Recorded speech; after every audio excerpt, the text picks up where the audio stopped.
O Concello de Noia incorporará ao inventario de bens municipais unha serie de parcelas que vende adquirir na zona da Bruñeiras para dar continuidade á senda peonil que discorre polo litoral noiés. Esas parcelas que foron adquiridas agora incorporaríanse ao inventario de bens municipais e tamén se plantexan novas adquisicións de cara ao orzamento do 2022 para ir completando ese percorrido que supón que os viandantes, os usuarios do paseo marítimo, pois agora xa poden facer un percorrido máis amplio,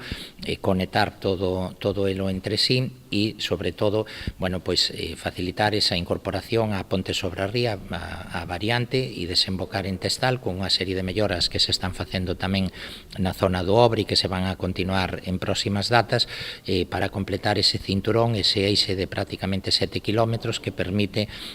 dar a volta a todo o percorrido marítimo de Noia xuntamente ca incorporación e co tránsito na ponte peatonal. Precisamente a plataforma peonil da variante vende ser obxecto de melloras de iluminación por parte da Xunta de Galicia. Unha vez arranxadas as avarías, a ponte xa loce de novo a toda cor, constituindo un elemento emblemático da paisaxe de Noia. Un tramo desa ponte sobre a Ría que tiña tamén algunha avería na iluminación da plataforma que foi subsanada por parte dos servicios de mantemento da Xunta de Galicia, volveuse a poñer en funcionamento en servicio completo, xa lucía o seu aspecto habitual, tanto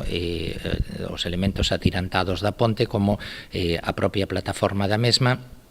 e esa reparación e esa reposición da iluminación pois supón que este sexa un dos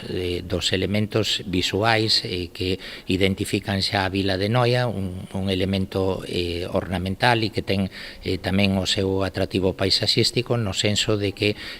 bueno, pois de alguma maneira se convirte tamén nun icono, nun referente do que os elementos patrimoniais que ten Noia.